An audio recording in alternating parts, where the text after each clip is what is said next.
राधे राधे प्यारे भक्तों, आज का यह दिव्य संदेश बहुत गहरी बात कहता है। कभी कभी जीवन में ऐसी घटनाएं घट जाती हैं जिन्हें देखकर हमारा मन व्याकुल हो उठता है। हम सोचने लगते हैं, हे भगवान, ये मेरे साथ ही क्यों हुआ। परंतु प्यारे भक्तों, यदि हम थोड़ा ठहरे, थोड़ा ध्यान लगाएं, तो धीरे धीरे समझ में आता है जो कुछ भी हुआ वह व्यर्थ नहीं गया। हर घटना, हर अनुभव किसी न किसी रूप में हमें कुछ सिखाने, सुधारने या हमें बेहतर दिशा में ले जाने के लिए होता है। प्रेमी आत्माओं, ईश्वर कभी किसी का अहित नहीं करते।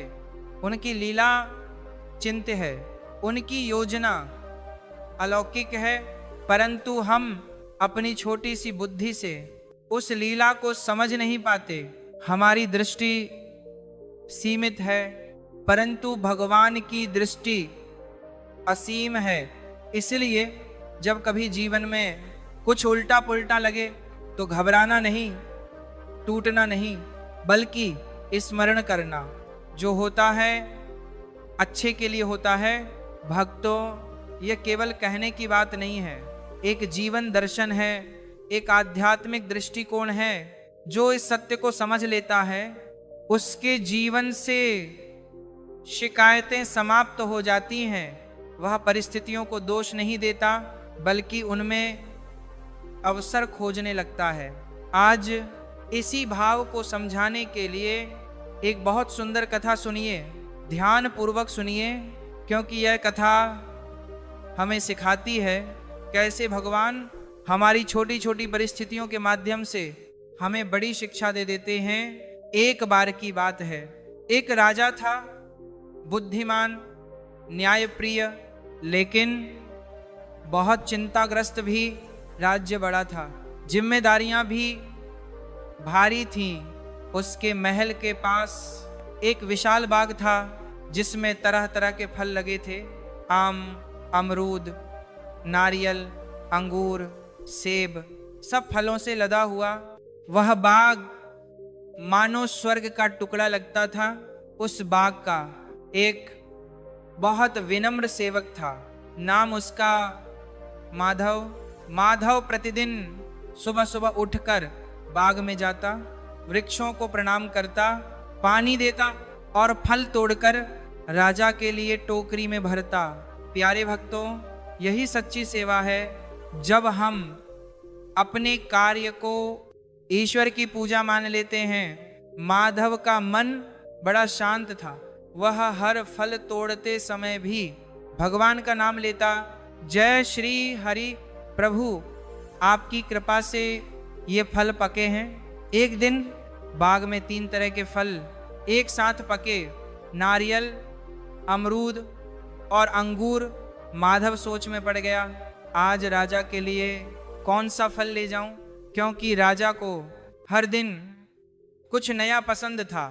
वो बहुत सोचता रहा, नारियल ले जाऊं, नहीं वो बड़ा भारी है, अमरूद ले जाऊं, लेकिन आज उनका मूड कैसा होगा। फिर मन में विचार आया, चलो आज अंगूर ही ले चलते हैं, छोटे छोटे हैं, खाने में भी हल्के रहेंगे। बस उसने अंगूर की एक सुंदर टोकरी सजाई और उसे कपड़े से ढंग कर महल की ओर चल पड़ा। राजमहल पहुंचा तो देखा राजा बहुत चिंतित मुद्रा में बैठे हैं, चेहरे पर तनाव, आंखों में थकान और मन में अनेक विचारों का बोझ। माधव ने विनम्रता से प्रणाम किया और टोकरी आगे रख दी। राजा ने बिना कुछ बोले टोकरी खोली, एक अंगूर उठाया, मुंह में रखा। थोड़ी देर बाद किसी विचार में खोए हुए दूसरा अंगूर उठाया और मुंह में डाल दिया। फिर अचानक मन की चिढ़ में एक अंगूर माधव की ओर फेंक दिया। वो अंगूर जाकर माधव के गाल पर लगा। माधव ने हाथ जोड़े और मुस्कुराकर कहा, भगवान तू बड़ा दयालु है, जो होता है अच्छे के लिए होता है। राजा सोच में पड़ गया पर कुछ ना बोला। थोड़ी देर बाद फिर एक अंगूर फेंका। अब की बार माधव के कंधे पर लगा। माधव ने फिर वही कहा, भगवान तू बड़ा दयालु है, जो होता है अच्छे के लिए होता है। ऐसा कई बार हुआ। हर बार राजा अंगूर फेंकते और हर बार माधव वही वाक्य दोहराता। अंत में राजा की जिज्ञासा बढ़ी। उन्होंने कहा, माधव मैं तुम्हारे ऊपर बार बार अंगूर फेंक रहा हूं, तुम्हें दर्द भी हो रहा होगा, फिर भी तुम नाराज नहीं होते, बल्कि तुम तो भगवान को धन्यवाद दे रहे हो। क्यों? माधव ने दोनों हाथ जोड़कर विनम्रता से कहा, महाराज आज हमारे बाग में 3 फल पके थे, नारियल, अमरूद और अंगूर। मैं बहुत सोच रहा था कि आज कौन सा फल लेकर आऊं। फिर भगवान की कृपा से मन में विचार आया कि आज अंगूर लेकर चलना चाहिए। अब सोचिए महाराज, अगर मैं नारियल लेकर आता और आप उसी तरह नारियल फेंकते तो मेरा सिर फट जाता, मेरी हड्डियां टूट जाती।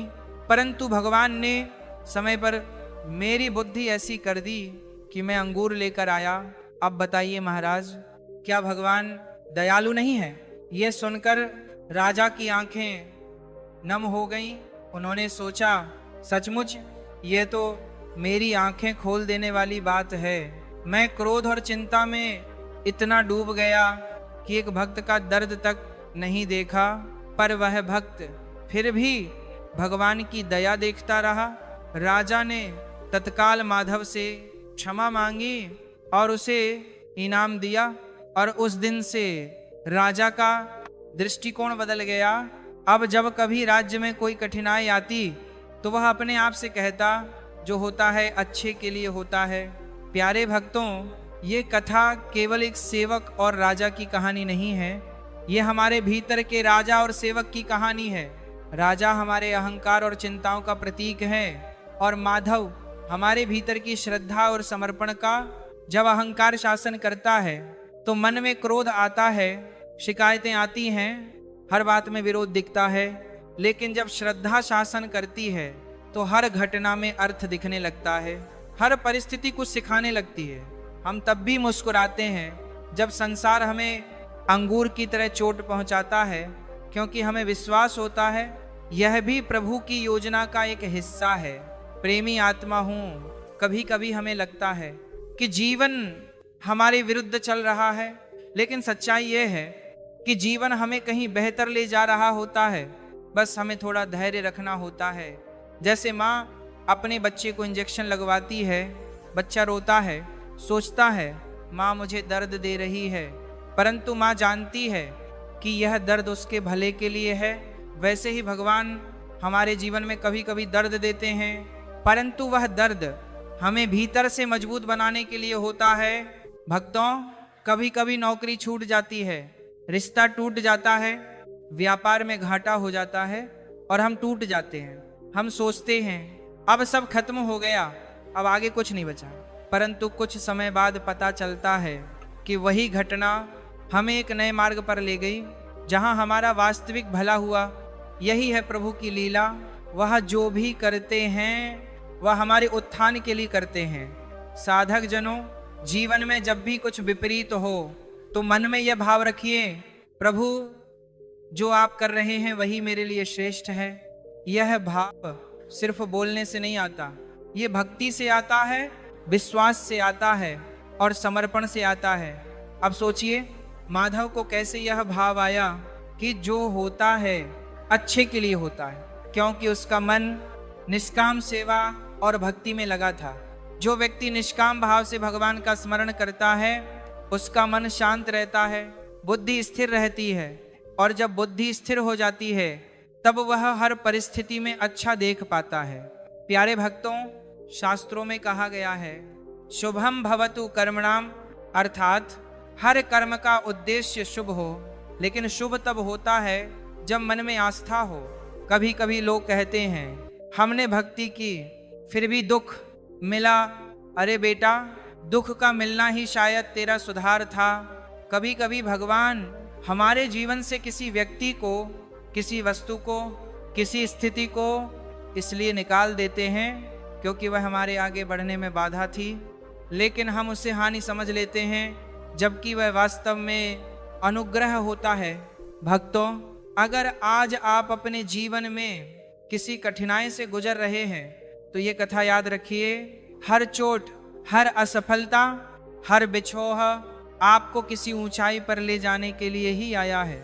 बस मन में यह विश्वास रखिए, प्रभु जो करते हैं वही सर्वोत्तम करते हैं। भजन प्रेमियों, कभी भी भगवान की योजना पर प्रश्न मत उठाइए। आप नहीं जानते कि उन्होंने आपके लिए क्या मार्ग तय किया है। एक अंधा व्यक्ति केवल एक मोड़ देखता है, परंतु भगवान पूरा मार्ग जानते हैं। हम केवल वर्तमान देखते हैं, परंतु वह हमारा भविष्य भी देख रहे होते हैं।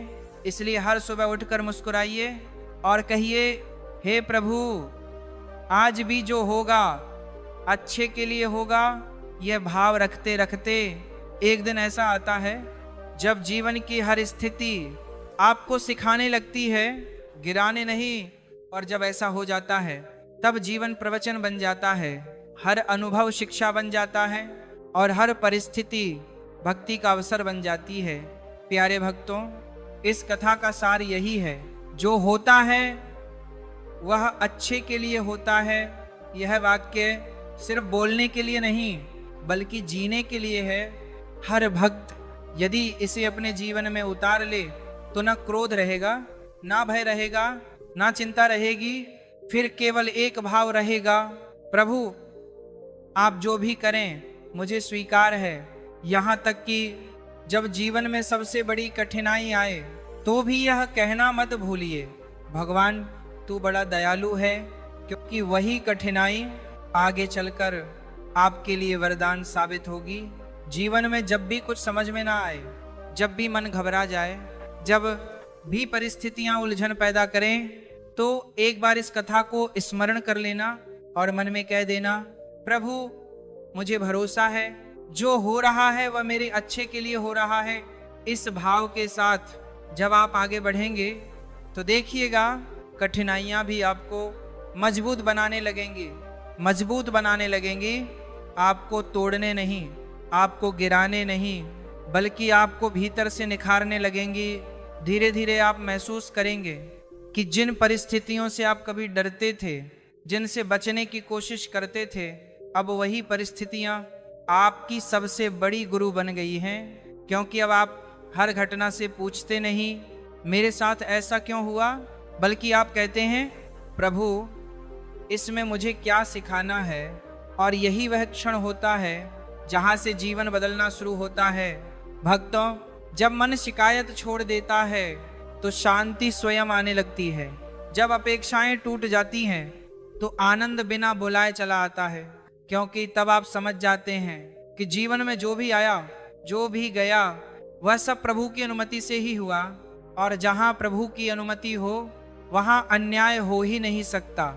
कभी कभी वह हमें खाली करते हैं ताकि हमें भर सकें, कभी कभी वह हमें तोड़ते हैं ताकि हमें नया आकार दे सकें। लेकिन उस समय हम केवल टूटना देखते हैं, निर्माण नहीं देख पाते। जैसे कुम्हार मिट्टी के घड़े को बार बार चोट देता है, घुमाता है, दबाता है और मिट्टी सोचती है मेरा विनाश हो रहा है, परंतु कुम्हार जानता है कि इसी प्रक्रिया से एक सुंदर पात्र जन्म लेगा। वैसे ही भक्तों, भगवान भी हमारे जीवन को घुमाते हैं, दबाते हैं, कभी कभी आंसुओं से भिगोते हैं, लेकिन उद्देश्य केवल एक होता है, हमें उपयोगी बनाना, हमें सुंदर बनाना, हमें योग्य बनाना। इसलिए जब जीवन में सब कुछ उल्टा लगे, जब लगे कि कुछ भी समझ में नहीं आ रहा, तब भी मन में यह दीप जलाए रखना, जो हो रहा है अच्छे के लिए हो रहा है। क्योंकि विश्वास रखिए, जिस दिन आप पीछे मुड़कर देखेंगे उसी दिन आपकी आंखों में आंसू होंगे, पर वह दुख के नहीं कृतज्ञता के होंगे। आप कहेंगे हे प्रभु, अगर वह दिन न आता तो मैं आज यहां न होता। भक्तों, यही भक्ति की परिपक्वता है, यही समर्पण की पहचान है कि परिस्थिति कैसी भी हो, मन प्रभु के चरणों से अलग न हो। जब यह भाव स्थिर हो जाता है तो फिर जीवन में कुछ भी व्यर्थ नहीं रहता। ना आंसू, ना प्रतीक्षा, ना पीड़ा, सब कुछ साधना बन जाता है, सब कुछ यात्रा बन जाता है। और तब एक दिन बिना बताए, बिना शोर किए जीवन स्वयं कह उठता है, जो हुआ वह सचमुच अच्छे के लिए ही हुआ। और उसी क्षण मन शांत हो जाता है, हृदय हल्का हो जाता है और आत्मा मुस्कुरा उठती है। और जब आत्मा मुस्कुरा उठती है तो संसार की कठोरता भी अपना प्रभाव खोने लगती है। अब बातें चुभती नहीं, अब परिस्थितियां डराती नहीं, क्योंकि भीतर एक स्थिर विश्वास बैठ चुका होता है, जो भी आएगा प्रभु की ही देन होगा। भक्तों, इस अवस्था में मन भागता नहीं, वह ठहरना सीख जाता है। और जहां ठहराव आता है वहीं से समझ जन्म लेती है। अब आप हर उत्तर बाहर नहीं ढूंढते, अब हर समाधान भीतर से आता है। क्योंकि जब मन प्रभु में टिक जाता है तो उलझने स्वयं सुलझने लगती हैं। कभी कभी आप देखेंगे कि समस्या वही है पर पीड़ा नहीं है, स्थिति वही है पर बेचैनी नहीं है। यही है वास्तविक परिवर्तन। अब आप दूसरों को दोष नहीं देते, न स्वयं को कोसते हैं। आप केवल इतना कहते हैं, प्रभु मुझे जैसा रखना है वैसा रखिए। और यह वाक्य आपको कमजोर नहीं बनाता, ये आपको अजेय बना देता है। क्योंकि जिसने समर्पण सीख लिया उससे कुछ छीना नहीं जा सकता। भक्तों, ध्यान रखना, भगवान कभी दे ऋण नहीं करते, वह केवल हमें तैयार करते हैं। जिस दिन आप तैयार हो जाते हैं उसी दिन कृपा प्रकट हो जाती है। लेकिन हम अक्सर समय से पहले परिणाम मांग लेते हैं, और जब वह नहीं मिलता तो विश्वास डगमगाने लगता है। याद रखिए, फल पकने में समय लगता है, बीज को अंधेरे में रहना पड़ता है, तभी वह वृक्ष बन पाता है। यदि बीज मिट्टी से कहे मुझे अभी ऊपर निकालो तो उसका विकास रुक जाएगा। वैसे ही भक्तों, यदि हम हर पीड़ा में कहें मुझे अभी सुख दे दो तो हमारी चेतना का विस्तार रुक जाएगा। इसलिए प्रभु कभी कभी हमें प्रतीक्षा सिखाते हैं, कभी मौन में रखते हैं, कभी उत्तर नहीं देते। लेकिन इसका अर्थ यह नहीं कि उन्होंने सुना नहीं, इसका अर्थ केवल इतना है कि वह हमें गहराई दे रहे हैं, और गहराई हमेशा मौन में ही मिलती है। भक्तों, जिस दिन आप मौन से डरना छोड़ देंगे उस दिन आप स्वयं से मिलना शुरू कर देंगे। तब अकेलापन नहीं रहेगा, तब खालीपन नहीं रहेगा, क्योंकि भीतर प्रभु की उपस्थिति स्पष्ट हो जाएगी। और तब जीवन में चाहे कुछ भी घटे, आपके भीतर एक ही स्वर उठेगा, सब ठीक है, जो हो रहा है वही होना चाहिए था। और यही स्वर आपको हर आंधी में स्थिर रखेगा, हर अंधेरे में प्रकाश बनेगा, और हर कठिन मोड़ पर आपका हाथ थामेगा। और जब यह स्वर भीतर गूंजने लगता है तो फिर परिस्थितियां बदलें या न बदलें, आप बदल चुके होते हैं। अब जीवन आपको हिलाता नहीं, क्योंकि आपकी जड़ें गहरी हो चुकी होती हैं। अब आप हवा के भरोसे नहीं, आस्था की मिट्टी में टिके होते हैं। भक्तों, ये अवस्था एक दिन में नहीं आती, ये हर गिरावट, हर आंसू, हर टूटन के बाद धीरे धीरे जन्म लेती है। हर बार जब आप रोकर भी प्रभु को नहीं छोड़ते, हर बार जब आप प्रश्न के बावजूद विश्वास रखते हैं, हर बार जब आप दर्द में भी कृतज्ञ रहते हैं, उसी क्षण आप भीतर से थोड़ा और मजबूत हो जाते हैं। और फिर एक समय आता है जब जीवन आपको परखना बंद कर देता है, क्योंकि आप परीक्षा में नहीं, प्रार्थना में जीने लगते हैं। अब आप ये नहीं पूछते मेरे साथ क्या होगा, आप बस इतना कहते हैं, प्रभु आपके साथ जो होगा वही मुझे स्वीकार है। और इस स्वीकार में एक अद्भुत शांति छुपी होती है। भक्तों, जब मन स्वीकार करना सीख लेता है तो संघर्ष समाप्त नहीं होता, लेकिन संघर्ष की धार कुंद हो जाती है। अब चोट लगती है पर घाव नहीं बनता, अब आघात आता है पर आत्मा नहीं टूटती, क्योंकि भीतर एक आश्वासन बैठ चुका होता है, मैं अकेला नहीं हूं। और यही आश्वासन सबसे बड़ा सहारा बन जाता है। कभी कभी प्रभु हमें कुछ नहीं देते, सिर्फ अपने साथ होने का अनुभव देते हैं, और वही अनुभव सभी प्राप्तियों से बड़ा होता है। भक्तों, याद रखिए, जिस दिन आपको यह समझ आ जाए कि प्रभु की उपस्थिति ही पर्याप्त है, उस दिन आपको किसी और प्रमाण की आवश्यकता नहीं रहेगी। फिर न सफलता आपको उछालेगी, न असफलता आपको गिराएगी। आप दोनों में समान भाव रख पाएंगे, कृतज्ञता का भाव और समर्पण का भाव। और तब जीवन धीरे से कान में कहेगा, अब तुम सीख चुके हो। और उसी क्षण आपको यह भी समझ आ जाएगा कि अब जो भी आएगा वह आपको डराने नहीं, आपको पूर्ण करने आएगा। क्योंकि अब आप जीवन से नहीं लड़ रहे, आप जीवन के साथ चल रहे हैं। और यही चलना, यही स्वीकार, यही विश्वास वास्तव में भक्ति है।